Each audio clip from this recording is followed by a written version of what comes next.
tem que ficar aquecido, porque senão as papagaias aí, que acabou você aí, já viu, né? Vai te fazer sentir dor aqui, dor ali, dor acolá, aí complica. Arrumei 4 bicos de papagaia, para falar papagaia, né? Você tem 3? Você tem 3? Minha mão, dor na mão é o problema da coluna, aqui de cima, de cervical. São três células seguidas com problema. Eu fui Maria Vaz, aí.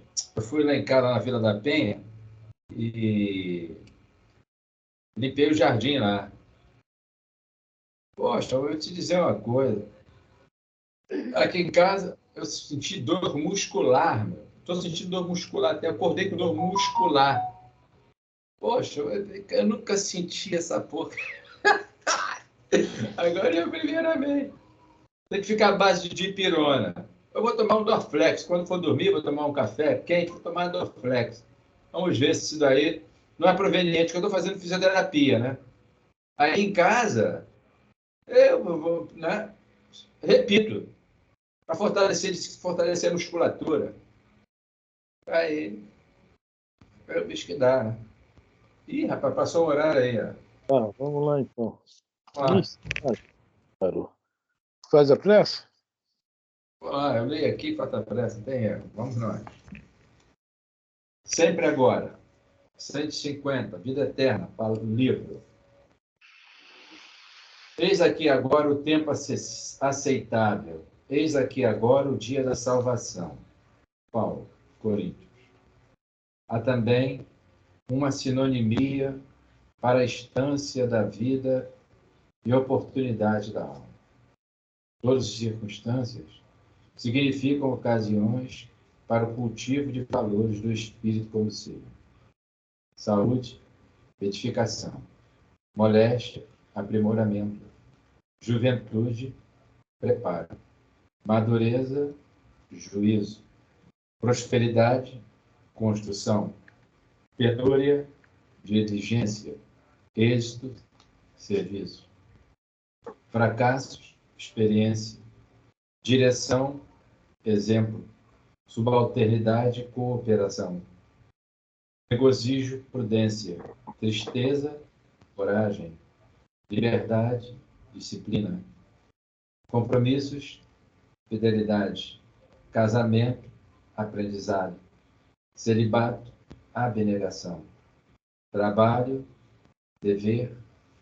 Repouso, proveito. As mais diversas situações do cotidiano expressam a vinda de momento adequado para que venhamos a realizar melhor. Não te ponhas, assim, a aguardar o futuro para atender à procura da verdade e à lavoura do bem. O apóstolo Paulo, profundo conhecedor das necessidades humanas, indica acertadamente o tempo da elevação espiritual como sendo sempre agora. E assim, Senhor, que a sua paz esteja nos nossos corações, não só agora, mas a todo instante de nossas vidas.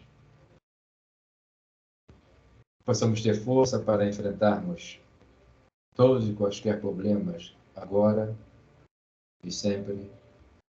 Diante do cenário, quaisquer que o for, possamos ter força, energia, vigor, coragem, discernimento para as melhores realizações.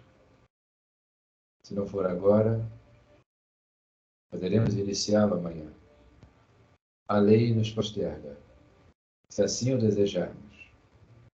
Mas se quisermos fazer, com amor e carinho, procuremos iniciar agora. Muito obrigado, Senhor. Que a sua paz esteja em nossos corações e que possamos seguir para frente, para o alto. Em teu nome. Envolva todos nós que nos encontramos reunidos no estudo do livro Paulo e Estevão, que as almas sofridas, caídas, necessitadas aqui, ali e acolá, Senhor, sejam elas envoltas com muito carinho, em bem como aquelas que nos perseguem, que nos assediam. Não os afastamos, amigos, irmãos, companheiros de tempos idos, mas sim desejamos o seu convívio para o nosso aprendizado, aqui e agora. Damos por aberta a reunião de estudo em nome da luz. Graças a Deus. Graças a Deus. Muito obrigado. A prece foi boa, Jorge. Foi forte, materializou. Sou Roberto. Todo mundo. Nossa Senhora. Eu parafraseei até o Paulo aqui, sempre agora. Foi rimando, né? Agora, uma coisa interessante que o Emmanuel falou é quando fala casamento, abnegação. Isso prova que o nosso planeta não é mole, né? Quer dizer, casamento, abnegação, se ele bater... Fica lá mesmo. Quem assim esperava, ainda não despertou para a realidade. Quem assim esperava que fosse mole, ainda não despertou para a realidade. Mas isso é o nosso planeta, né? Quando Jesus fala. É o nosso planeta. Quando Jesus fala para os caras falar, os saduceus, mas Moisés nos deu a lei, o divórcio, né? Jesus responde, causa da dureza de vossos corações. Por aí, 2000 anos, sabe? Bom, hoje o estudo é Estevão, tá? Nós estamos no capítulo 8, no livro velho, página 164. O novo, Dona Elisa. Peraí, que eu estava lutando aqui com o meu Skype. Agora que eu acabei a minha luta, então agora eu posso falar. Tá bonito aí, Elisa. Tá o quê? É igual a quarta-feira. Tá com chiado. Tá com chiado. Boa noite, gente. Tá com chiado? A Consuela é meu área, aí, ó. Peraí, deixa eu ver aqui. Não, aqui tá aqui. É, então, quarta-feira também tava, é verdade. Mas quarta-feira não era o meu, não. Quarta-feira não era o meu. Não? Eu não sei, eu sei que tinha chiado. Vê se agora melhorou. Não, tá a mesma coisa. Mesma coisa? Peraí. Peraí um instantinho. E agora o meu Skype sumiu. Peraí, eu tô ouvindo vocês, mas não vejo. Ô senhor, vou ter que voltar pro celular. Mas agora também não consigo desligar. Esse computador aqui tá muito ruim. Muito ruim. Vou apertar aqui o ESC. Estão me ouvindo? Ouvindo estamos. Mas eu não tô vendo vocês e não tô nem... Bom, vida que segue, tá? Melhorou? Também, minha amiga, você não está perdendo muita coisa. Não, deve ser muito estudo não me ver, né, Elisa? Agora melhorou. Agora não tem agora mais ficou bom. ruído. Tá, mas de compensação eu não vejo vocês, porque tem uma tela aqui que eu não consigo tirar ela. Você não está perdendo nada. Bom, nós do livro... O estudo hoje é do livro Paulo Estevão, pelo Espírito Emmanuel, pela psicografia de Franciscano Xavier. Nós estamos no capítulo... Deixa eu ver aqui.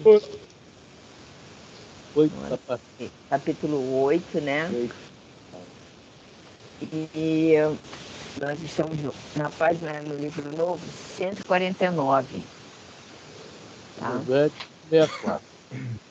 Isso, nós estamos... O velho é 164, né? É isso? Isso. Tá. Nós estamos...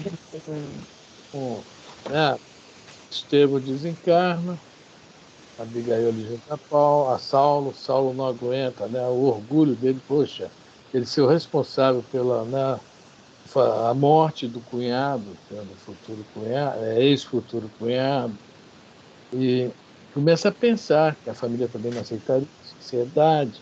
Havia aquela questão do orgulho de raça, e ele pensa que o melhor é o quê? Acabar com o noivado.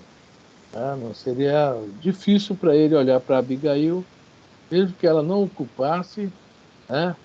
E haver Estevão ali. Seria sempre, né, a famosa, né, o famoso espinho na carne, né? Seria fazer Abigail. E ele resolve acabar com o noivado, tá? E vamos continuar. lá, nós estamos num travessão que diz assim: tudo terminado entre nós. Por quê?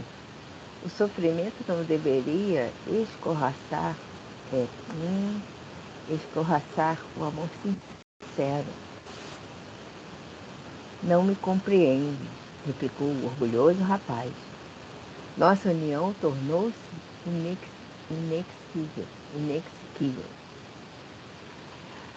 Não poderei desposar a irmã de um inimigo de maldita memória para mim. Fui infeliz escolhendo esta ocasião para a tua visita a Jerusalém. Sinto-me envergonhado, não só diante da mulher com quem nunca mais poderei unir-me pelo matrimônio, como perante os parentes e amigos, pela situação amarga que as circunstâncias interpuseram no meu caminho. Abigail estava pálida. Oi. Almas gêmeas, a gente vê o caso lá da Alcine, né? Não vem, a gente vê na literatura espírita que geralmente não vem para se encontrar com sua outra, né? A outra alma gêmea, né? No caso de Abigail, ele criou um empecilho que ele vai se arrepender o resto da vida, mas, né, vai continuar na luta, né? E no caso de Alcine também ela resistiu, né? Aqui no caso não, aqui no caso, né, o destino os desuniu e vai continuar assim, né? Para essa encarnação todinha. A gente está vendo, né? Essa questão de alma gêmea é bem complicada. Ele está bem onde está. Ele está muito distante. Então, vamos lá. Abigail estava pálida e penosamente surpreendida. Saulo, Saulo, não te envergonhes perante meu coração. Gisel morreu estimando-te. Seu cadáver me escuta. Acentuava com doloroso acento. Não posso obrigar-te a desposar-me, mas não transforme nossa afeição em ódio surdo. Ser meu amigo, ser-te-ei eternamente grata pelos meses de ventura que me deste. Voltarei amanhã para a casa de Ruth. Não se envergonharás de mim. A ninguém direi que Estevão era meu irmão, nem mesmo a Zacarias. Não quero que algum amigo nosso te considere um carrasco.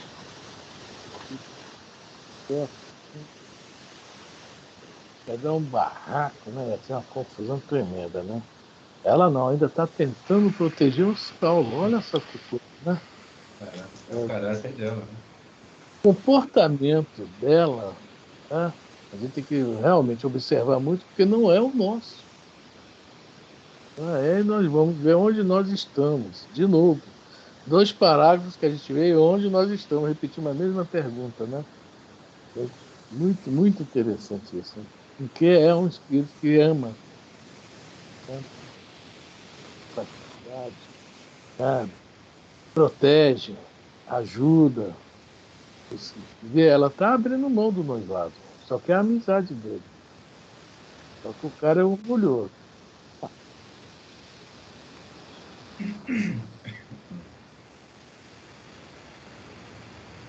Gente, o Afrânio, para mim, está picotando. Sou eu que estou picotando para vocês ou ele que está picotando mesmo? Ele não está picotando, não, Elisa. Você que está chiando. É. De novo? Caramba, eu vou ter que trocar de fone. Peraí. Deixa eu pegar outro fone aqui.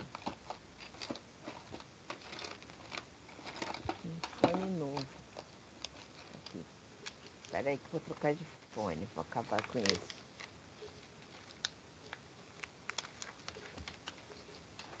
Só porque eu quero fone novo, ele não vem.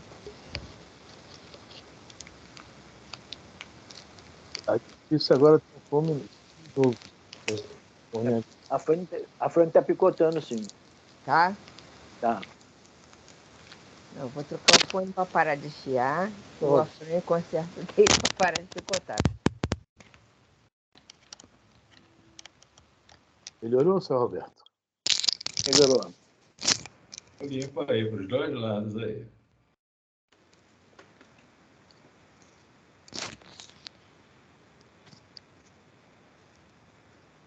Pronto, vê se melhorou. Melhorou, claro. Foi deixar no ouvido dos gatos, isso aqui deu. Agora deixa, dá para. Não, esse fone já é antigo, ele já está aqui há bastante tempo, entendeu? Então pode ser isso, que ele ficou muito tempo preso aqui. Eu sou Aí- muito mais antigo que o seu fone, eu nunca tirei. Pois é. Acontece. Acontece a vida da gente sem dessas coisas. Exatamente. Então vamos lá. Então vamos lá, agora que está todo mundo me ouvindo bem, vamos lá. Eu vou passar a tirar o fone daqui. Bom, observando-a naquela generosidade humilde, o moço de Tarso teve ímpetos de estreitá-la ao coração, como fizera a uma criança. Quis avançar, apertá-la contra o peito, cobrir-lhe de beijos a fronte bondosa e inocente. Súbito, porém, vieram-lhe à mente os seus títulos e atribuições. Via Jerusalém revoltada, tisnando-lhe a reputação de amargas ironias. Elisa, há 2000 anos atrás, tem uma passagem um pouco parecida, né? Tem. Tem. De orgulho, assim, exatamente, né? Muito. O futuro rabino não poderia ser vencido. O doutor da lei, rígida e implacável, devia sufocar o homem para sempre. Olha que absurdo. Né? Ele não tinha o direito de ser quem ele queria ser. Ele tinha que ser uma pessoa que ele não era. Só para... Né? Como ele interpretava a lei. O Zacarias lá na frente vai falar uma coisa interessante para ele. A lei que eu conheço, tal. E ele vai ter uma resposta assim meia absurda, que o Zacarias prefere ficar calado depois. Né? Então, para ele, a lei era tudo. E a lei tem que ser do modo que ele interpretava, né? Não só ele, muita gente naquela época interpretava, né? Então, a lei é acima de tudo, acima dele. Não é? Há 2000 anos, né? Depois, aqui em Paulo Estevam. Bastante tempo depois. Na nossa vida cotidiana, cara. É impressionante, né? Como é que a gente é assim, a gente renuncia a coisas por causa do nosso orgulho. Quantas coisas, né? A prima é humildinha. Ela não tem esse problema. Ah, não? Verdade, primo. Ai, ai. Porque eu não sou humildinha e eu não tenho esses predicados, entendeu? Comigo as coisas são diferentes e tal. É um problema sério. Vamos lá. Mostrando-se impassível, replicou em tom áspero. Aceito o teu silêncio, em razão das lamentáveis ocorrências deste dia. Voltarás amanhã para a casa de Ruth, mas não deves esperar a continuação das minhas visitas, nem mesmo por cortesia injustificável, porque na sinceridade dos de nossa raça, os que não são amigos são inimigos. É forte isso, né? 8 ou 800. Não tem meu. E era assim mesmo. Era assim mesmo. O judeu brigava com todo mundo. Né? Dormia de brigão, apanhava, caía, levantava e ia brigar de novo. Né? E a lei, né? No Antigo Testamento está bem lá, né? Sacrifício não, misericórdia quero. No Deuteronômio está lá também a questão do né, de assim, tratar bem o inimigo, dar até guarida, né, hospedar em casa na necessidade lá, né, passageiro e tal. Tem um monte de coisa, de leis que protegem os outros, né, o gentil, etc. Não, mas para ele não. É amigo, né? Não tem classe do meio, né? É isso ou isso. Sim ou não. Vai ou não vai, entendeu? Não tem classe do meio, cara. Impressionante. Não Nós tem. poderíamos considerar. Ah, Fala, Elisa. Acaba. não, eu ia dizer assim, não tem possibilidade de vamos tentar fazer diferente, recomeçar, vamos partir do zero. Não tem essa ponderação, né? Pronto, seu Roberto, acabei. Nós não poderíamos considerar essa, esse orgulho, essa preocupação em estar respondendo sempre pela lei como uma fé não raciocinada? Sim, sim. Aliás, até 1857, a fé não era raciocinada. Raros raciocinavam. Os que eram É, chamados de santos, né? Ou então aqueles que foram queimados nas fogueiras, né? Eram raros. Né? Como Verdade. raciocinava, né? A gente vai vendo, vai contando nos dedos. Teresia de Lisieux, né? Santa Mônica, Santo Agostinho, exatamente. vai contando nos dedos. Isso mesmo. É mesmo. Fé cega, faca molada, Milton Nascimento, né? É. Exatamente. Bom, a irmã de Gesiel recebia aquelas explicações com um espanto profundo. Então, abandonas-me inteiramente assim? Perguntou entre lágrimas. Não estás desamparada, murmurou inflexivelmente. Tens os teus amigos da estrada de Jope. Mas afinal, por que odiaste tanto a meu irmão? Ele foi sempre bondoso. Em Corinto, nunca ofendeu a ninguém. Era pregador do malfadado carpinteiro de Nazaré. Esclareceu, contrafeito e ríspido. Além disso, humilhou-me diante da cidade inteira. Acho que foi a pior parte foi essa, né? Humilhou-me diante da cidade inteira. Pior do que ser seguidor do carpinteiro. Eles dois conheciam e interpretavam, né, as leis de uma forma totalmente diferente. E o jeito por estar com a razão, né, por estar certo, né, sempre tinha uma boa resposta para ele. E isso para ele era humilhação. Ele queria que o Gesiel chegasse ao ponto dele, nervoso, rasgar roupa, deitar no chão. Acho tão engraçado. Não, calma aí, vamos conversar. É assim. Só que o meu método é para a gente não ficar batendo boca aqui. Aí, quando ele queria bater boca, o Gesiel calava ele com a inteligência, que o Gesiel não era muito inteligente. E esse é que é interessante. A interpretação das leis, né, até hoje, a interpretação de textos dentro da realidade, o outro que não está querendo entender aquilo, se aborrece. Isso é normal hoje em dia. Tá? Até dentro da casa espírita. Às vezes a pessoa fala uma coisa lá que a gente vê que leu algo e interpretou totalmente errado. Né? E se a gente chegar lá depois falar, assim, não falando até na hora, em outra oportunidade, nossa senhora, né? Não se dá o direito poxa, vou raciocinando o que ó, o fulano está falando. Né? Apesar que nós também não somos donos da verdade, pelo amor de Deus, não é isso que estou falando. Mas às vezes o negócio é gritante. O negócio que a gente escuta é gritante mesmo. Né? E é fora da doutrina, totalmente. E a doutrina fala isso. Né? Então é isso aí. O orgulho cria aquela velha palavra que o meu nome é melindre. É isso? Melindre? É uma Isso. palavra já está dentro da casa espírita, né? Eu gosto de levar sempre para a casa espírita, nós somos espíritas, né? A gente tem que ver para nos corrigirmos também. Quando alguém fala algo, né, eu posso estar falando algo aqui, chega alguém e fala, ó, você está enganado. Isso.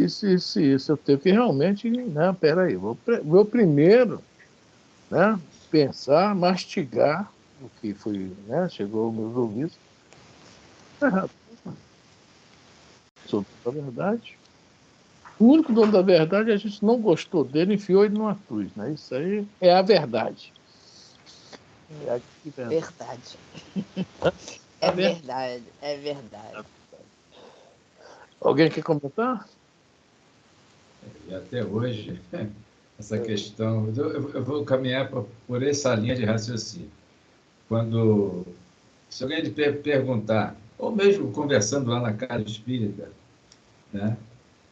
É espírita, é espiritualismo, é espiritista, ou é, sei lá o que for. Seguindo o roteiro, né? Que o codificador deixou para a gente, ou é espírita ou espiritista.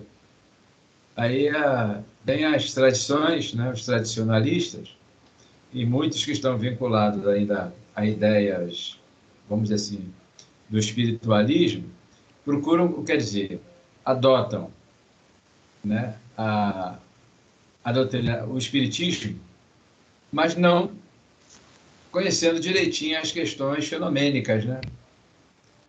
Aí geram alguns contrapontos. E assim, até arrumar isso para evitar o mal-estar, olha, agasta. Principalmente lidando com a dirigência, né? Quando eu digo dirigência, são os coordenadores que não entendem às vezes. Aí a gente chega às questões do orgulho, né? Malfadado, do egoísmo. Só isso. Pegou no milímetro aí? É verdade. Pegou no milímetro. Tá? É por aí. Fica me Porque ligado. você está. Porque normalmente, quando você apresenta a verdade, as pessoas, né, não procuram. Eu acho que o bom senso tem que prevalecer, né? Dialogar, conversar, saber, vem cá, me explica isso aí, o que você quis dizer, o que está acontecendo. Poxa, olha, eu vejo dessa forma, por favor, me ajude. Mas passa muito longe esse conceito, né? De uma simplicidade, passa muito longe. Eu fui. É chato de falar. Vou ficar calado, não vou falar, não. Não, olha Enfim. só. Jorge, você falou uma coisa aí muito importante que está faltando na humanidade inteira. Eu acredito até que nos espíritos encarnados, que se chama bom senso, que é uma coisa que não vende na farmácia, nem nas lojas por aí, nem na internet. Ou tem ou não tem. Foi o que faltou ao Paulo aqui nessa situação aqui que ele falou. Ou é amigo ou é inimigo. Então, bom senso é uma coisa que não tem por aí e também não vende. Então, quem tem, tem. Quem não tem, Não tem. não tem. Tem paciência. Se for...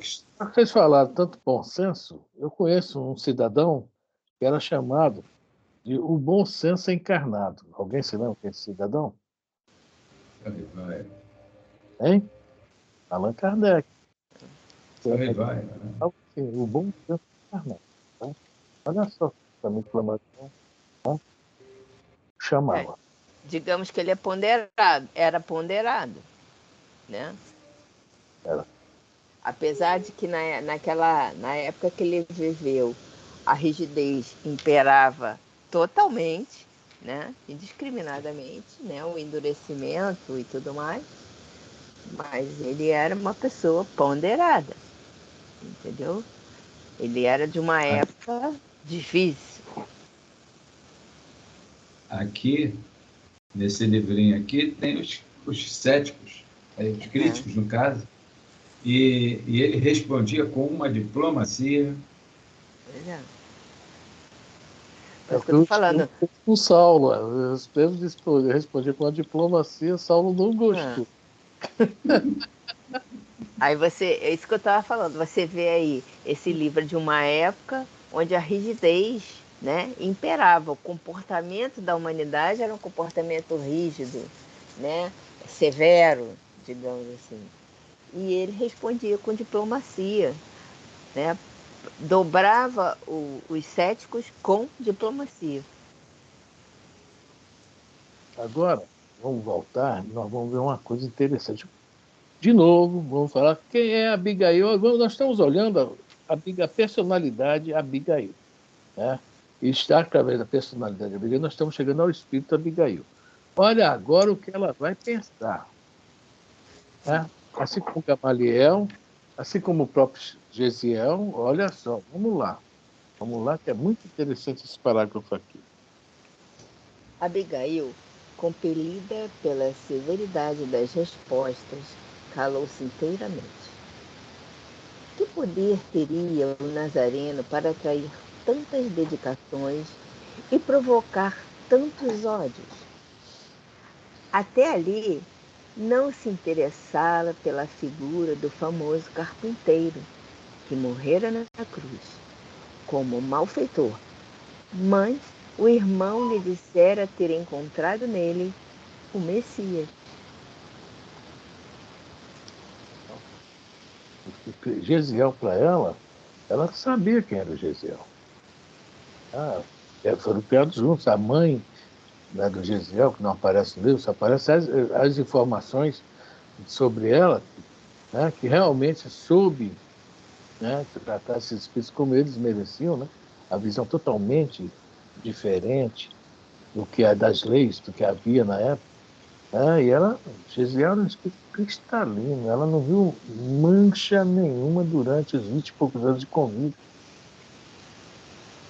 É por isso que ela fala para o Saul, porque, né, você odiava tanto, você era tão bondoso, e realmente era.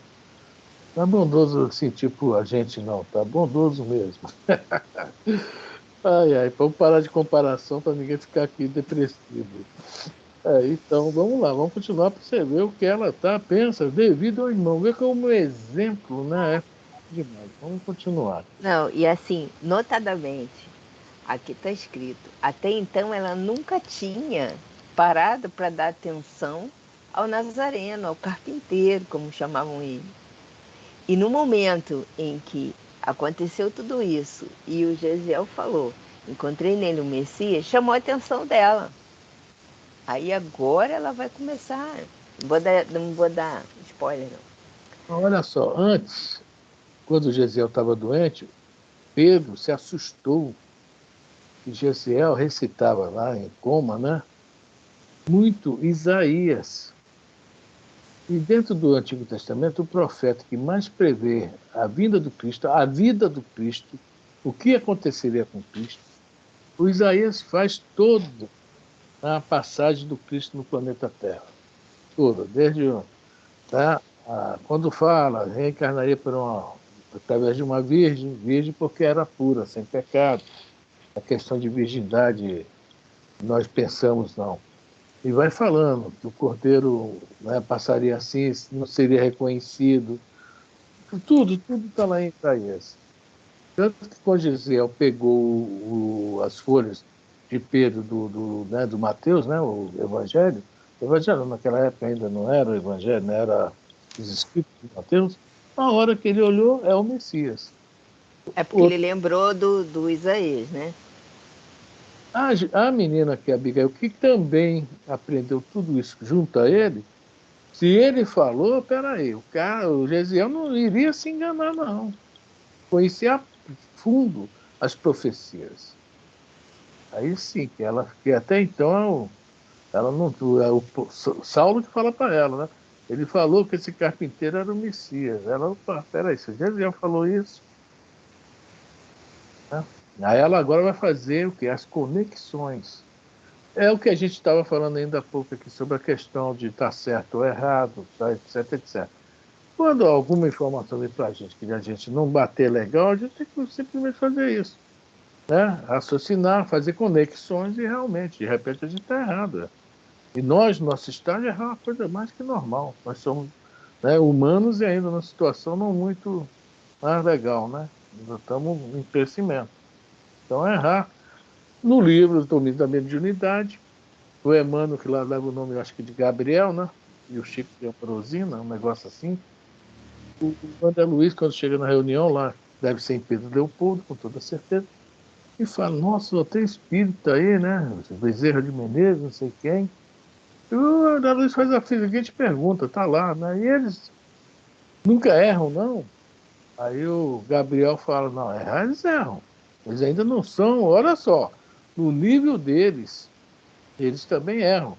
Tanto que no livro, naquele livro de Cartas de Chico Xavier, da Sueli, Caldas. não, acho que é dela, que ela mostra as trocas de carta entre o Chico e o Vantuil de Freitas, acho que é dela, sim.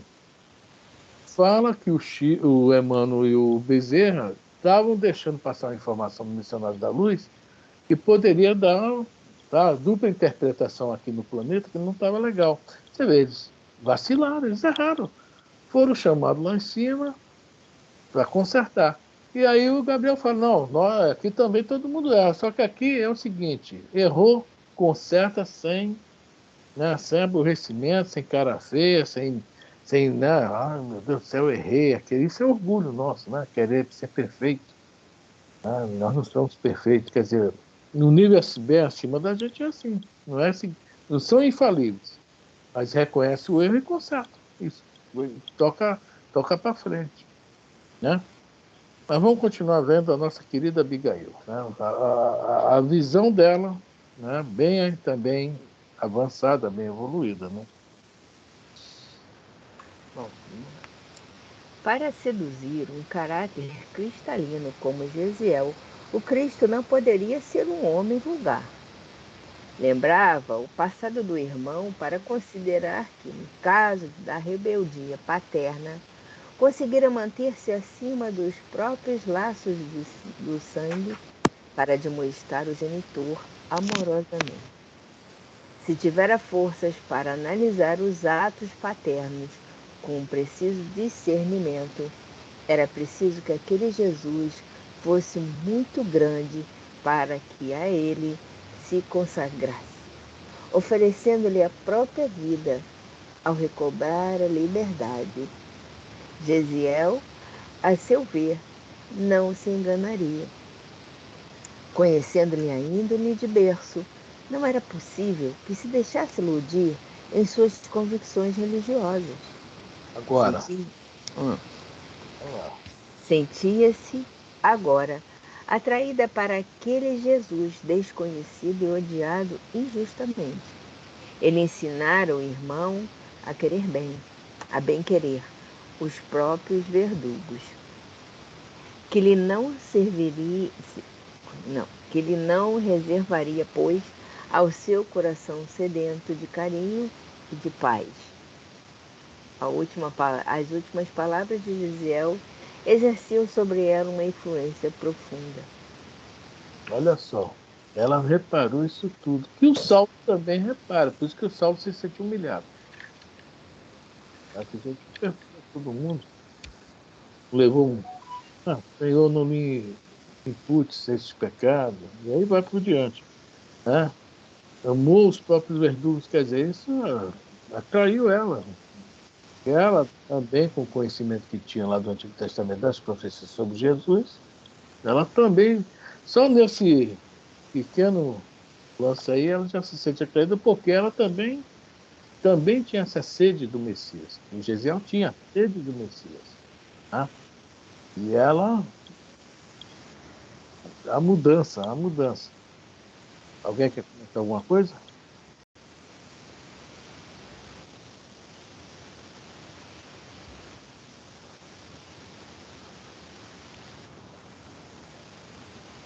É disso?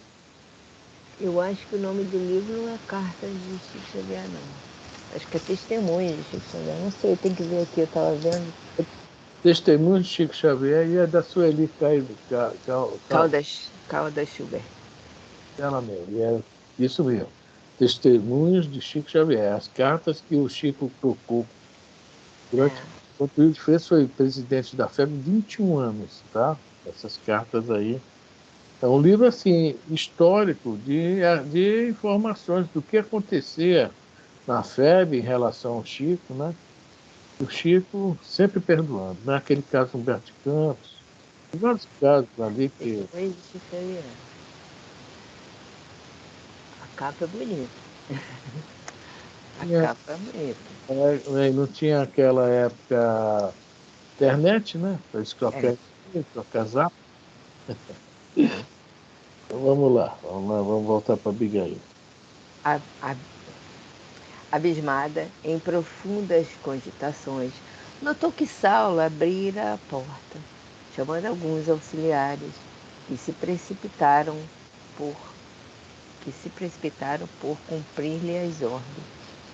Em poucos minutos, os despojos de Estevão eram removidos, enquanto amigos numerosos cercavam o jovem par, expansivamente loquazes e satisfeitos. Olha que coisa bizarra. "Que é isto?" perguntou um deles a Abigail, ao notar-lhe a túnica manchada de sangue.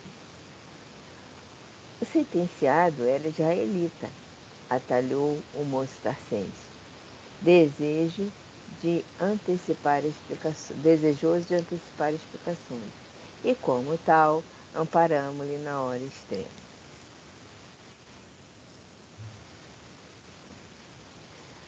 Um olhar mais severo deu a entender à jovem quando devia conter as emoções próprias, longe e acima das ocorrências verídicas. Complicado, né? É, coisa bem assim. Era mais ou menos, não podia ter uma despedida, né? É. Daí a minutos, o velho Gamaliel chegava e solicitava ao ex-discípulo alguns momentos de atenção em particular. "Saulo", disse bondoso, "espero partir na semana próxima para além de Damasco. Vou descansar junto de meu irmão e aproveitar a noite da velhice para meditar e repousar o espírito. Já fiz a necessária notificação no Sinédrio e no templo, e acredito que, dentro de poucos dias, serás efetivamente provido no meu cargo. Rabino, né? Jerusalém, não era para qualquer um. Gamaliel era um dos grandes rabinos também, né? É. Saulo era assim, naquela época o pessoal via ele como assim o potencial deles, né? É. Seria, né, capacitado para cobrir essa lacuna que o Gamaliel ia deixar. Só que o Gamaliel tem uma grande diferença, né? Superponderado. Ele sim ouvia, raciocinava, né? Viu quando foi na Casa do Caminho, né? Ele reconheceu que nesse lance da ajuda, né, aos necessitados, às crianças, órfãos, etc., etc., que o judaísmo tinha falhado e continuava a falhar muito. Viu o erro daquele lance lá do Vale dos Imundos, né, conversou com Samônio, de tomar, né, o erro do lance financeiro, que os filhos tomavam foto dos pais, etc. Quer dizer, ele, em uma passagem, a casa dele, ele também entendeu a questão. Quer dizer, está deixando o cargo para Saulo, e Saulo, nesse momento, não parece que se animou muito, não. Vamos lá. O interpelado fez um ligeiro gesto de agradecimento, cuja frieza mal disfarçava o abatimento que lhe ia na alma. Entretanto, prosseguiu o generoso rabino solicitamente: "Tenho um último pedido a fazer-te. É que tenho Simão Pedro em conta de um amigo. Esta confissão poderá escandalizar-te, mas sinto-me bem ao fazê-la. Acabo de receber sua visita, pedindo a minha interferência para que o cadáver da vítima de hoje seja entregue à Igreja do Caminho, onde será sepultado com muito amor." Olha só, Gamaliel se refere a Estevão, cadáver da vítima. Vamos lá.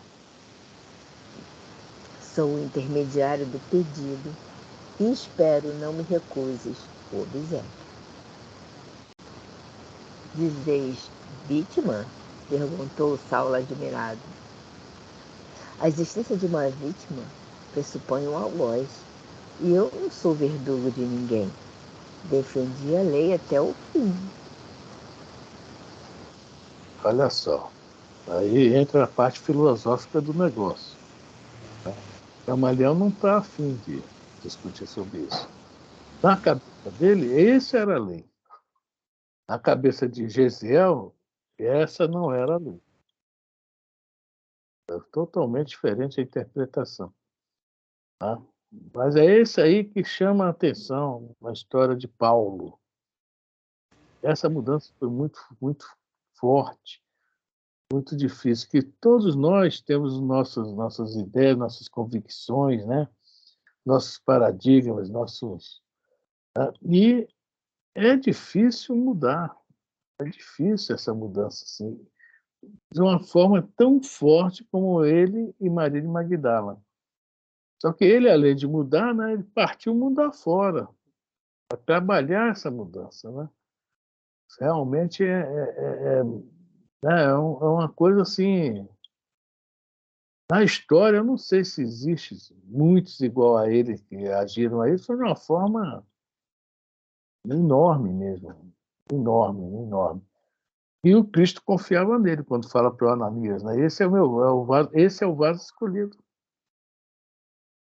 Eu sabia dessa capacidade dele, conhecia bem ele, né? Assim como conhece qualquer um de nós, né?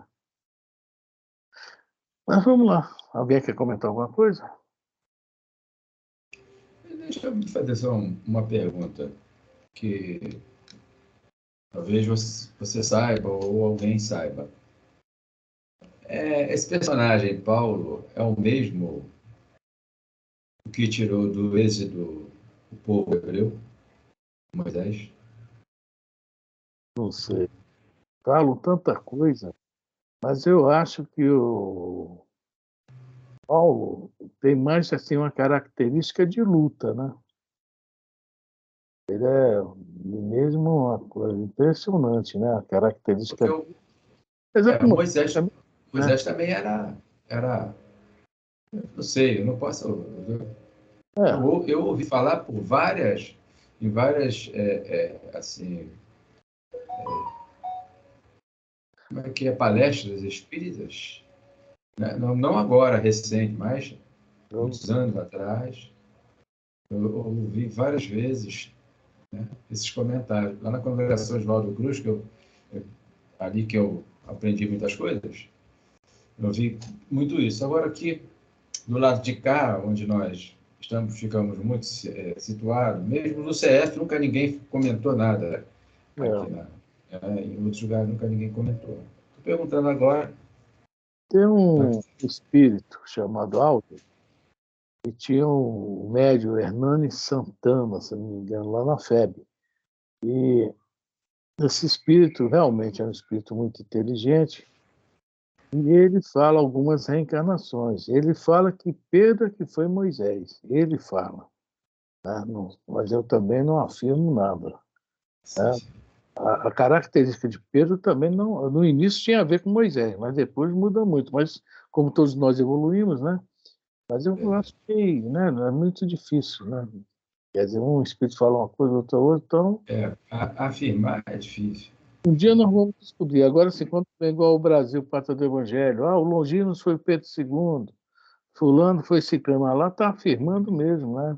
Lá tem indicação. Indicação é diferente, mas pode ser. Né? Alguém mais quer falar? Vamos lá, Elisa. Vamos. Gamaliel compreendeu a objeção e replicou: não vejas laivo de recriminação nas minhas palavras. Nem a hora, nem o local, tampouco se prestam a discussões. No entanto, para não faltar a sinceridade que em mim sempre conheceste, devo dizer-te rapidamente que venho chegando a profundas conclusões a respeito do chamado carpinteiro de Nazaré. Tenho refletido maduramente na sua obra. Entre nós, todavia, estou velho e alquebrado para iniciar qualquer movimento renovador no seio do judaísmo. Veja bem, ele conseguiu ver a obra de Jesus, através também dos escritos de Levi, né, de Mateus, né, que o Pedro deu uma para ele. Ele conseguiu enxergar isso também longe, né? Só que ele está velho, ele deve, eu acho que daqui 3 ou 4 anos passado isso, ele desencarna, né? Ele vai lá para Palmira, né? A casa do irmão, né? Então vamos ver a história toda para frente. Logo depois, enquanto o Paulo já, né, convertido no deserto, né, tomando folha, e ele desencarna, entendeu? Mas a idade dele no momento não era para ele começar que seria um movimento, que é o movimento que o Paulo vai criar dentro do movimento do judaísmo, né? É um movimento muito forte, muito forte. Nós vamos ver durante o livro, né, quanto o Paulo também foi perseguido, as dificuldades que o Paulo também passou, nós vamos ver isso tudo. E os judeus não aceitavam aquele negócio de virar casaca, né? Antigamente o cara era torcedor de um time. Quando virava casaca, Nossa Senhora, os outros tudo que era daquele time ficava com raiva, né? Hoje ninguém liga mais para isso. Um dia é um time, no outro dia é outro. Eu me lembro, pô, fulano virou a casaca. Nossa Senhora, eu sabia, né? E o Gamaliel não tinha suporte mais físico e emocional para aguentar isso, devido à idade dele. Porque ele conhecia, né? Como eu falo, assim, eu conheço meu povo, né? Ele realmente conhecia a rapaziada toda. Alguém quer comentar? Então vamos embora.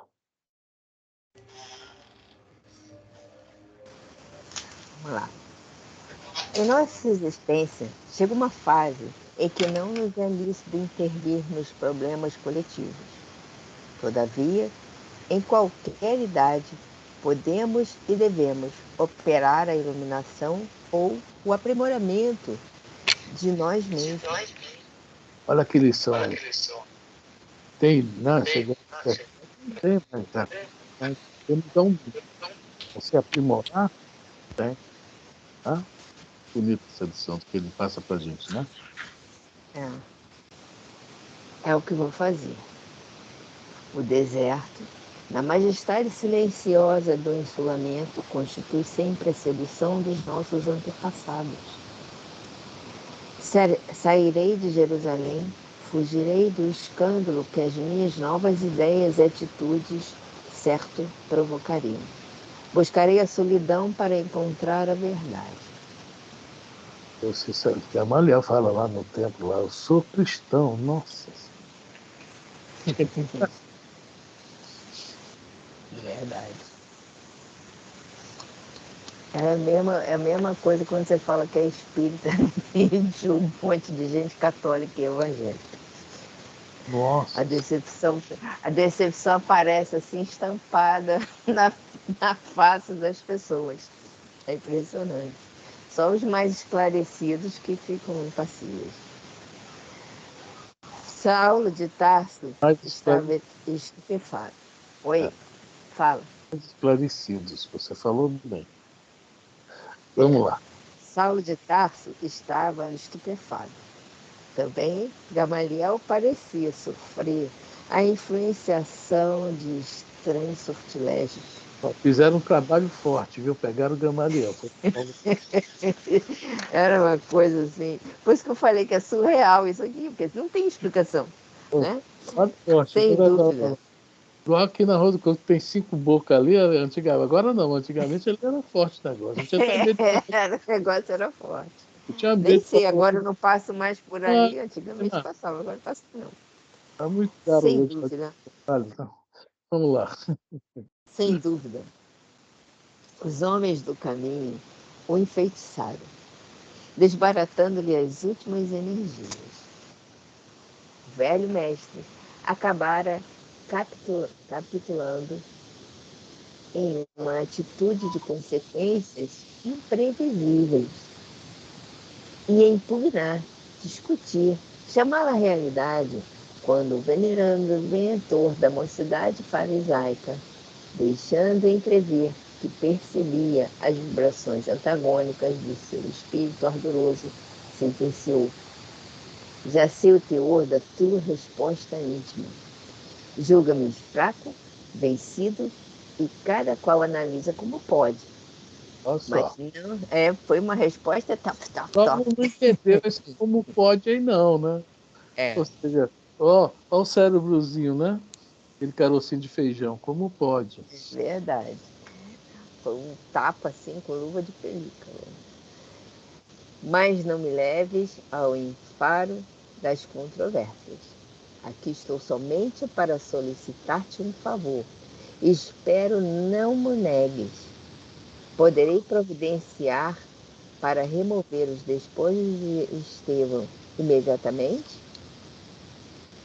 Disse que o moço de Tarso hesitava, premido por singulares pensamentos. Concede, Saulo. É o último obséquio ao velho amigo. Concedo, disse afinal. O que Saulo queria fazer com os despojos de... Ah, ele queria fazer o enterro para se certificar que ele estava. Meio estranho isso aqui, né? Mas deixa para lá. E assim, aqui eu vejo parecido com o que fizeram com Jesus. Não queriam ele lá para evitar peregrinações, etc, etc. E provavelmente mesmo se cabia aí nessa situação, não?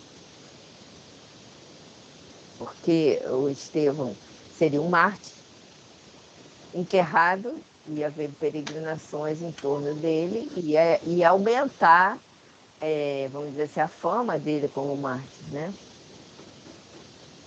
Aconteceu o mesmo que aconteceu com Jesus.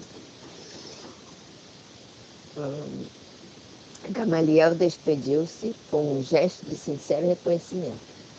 Novamente, rodeado de muitos amigos que procuravam alegrá-lo, o jovem doutor da lei revelava-se muito além de si mesmo.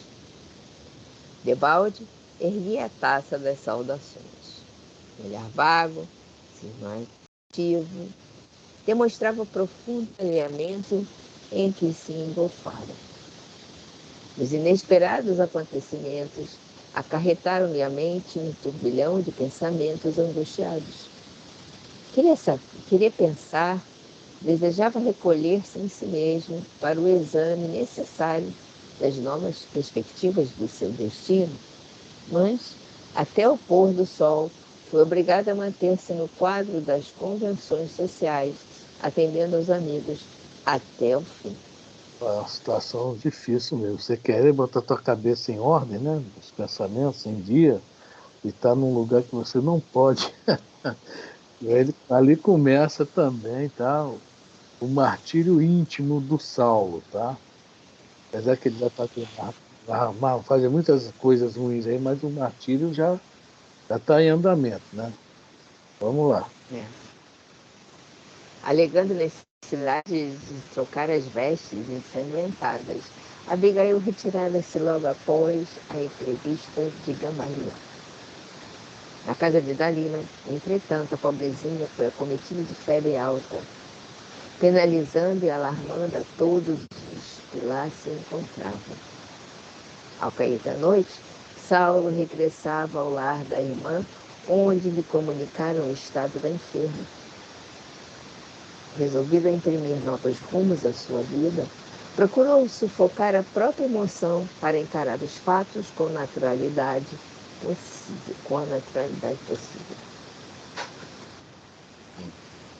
Em lágrimas, a jovem de Corinto pediu que a reconduzissem à casa de Zacarias, receando a marcha da enfermidade.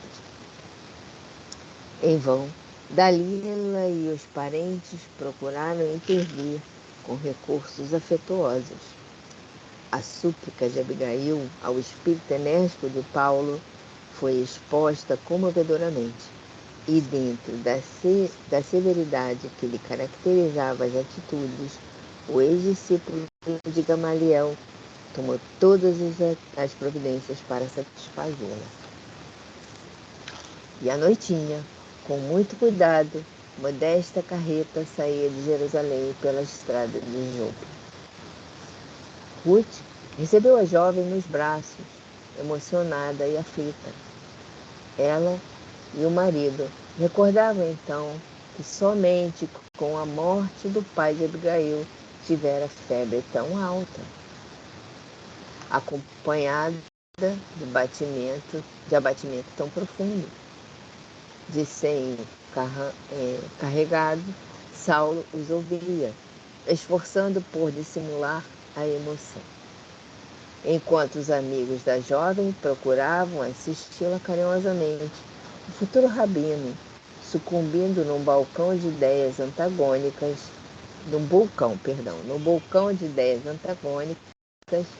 dirigia-se para Jerusalém com a intenção de não mais voltar a Jope.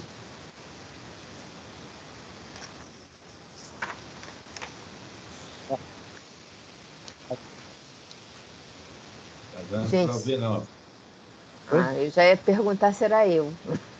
É agora, melhorou? Melhorou. Fala aí.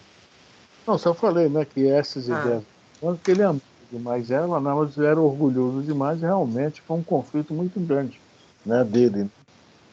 E por isso O lado dele. E não deixa uma covardia por parte dele isso, né, na grande realidade. Teve mais a coragem, né, de voltar a Jope. Volta. E volta. Não resiste. Bom, acabamos o capítulo 9, 8, vamos começar o 9 na próxima quinzena. Que dia vai ser? Seu Roberto, você sabe? 2/6. 2/6. Vou anotar aqui. Ótimo. É Abigail Cristão, próximo capítulo, tá?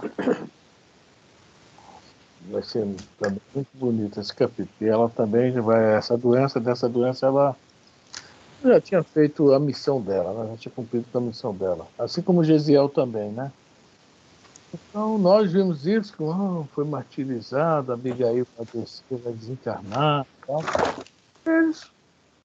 É uma passagem, né? Uma missão, cumpriu a missão, foi embora. Uma coisa que eu acho até interessante, eu acho que uma vez eu comentei aqui, Pestalozzi veio, mudou, né, a educação do mundo inteiro, né? Até hoje, temos muitos netos de Pestalozzi, a maioria aqui do Brasil, né, digamos, e o nosso querido Kardec, o Rivaio, estudou com ele. O Rivaio ficou lá até os 16 anos. Veio embora. 2 anos depois, o Pestalozzi, desencarna. E ele não era tão velho, o Pestalozzi.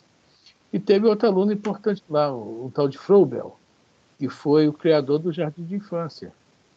Ele veio, fez a parte dele, cumpriu com o mandato dele. Espírito também não precisava ficar aqui. E é assim, né? Por isso que falam, né? Os bons vão embora cedo. Né?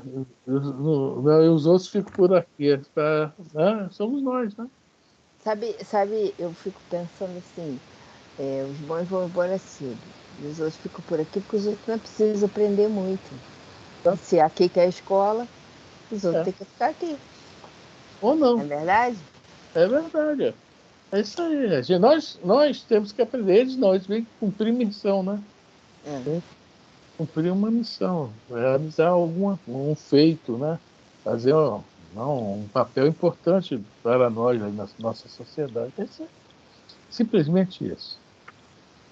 Bom, alguém mais quer falar alguma coisa? Eu vou parar aqui.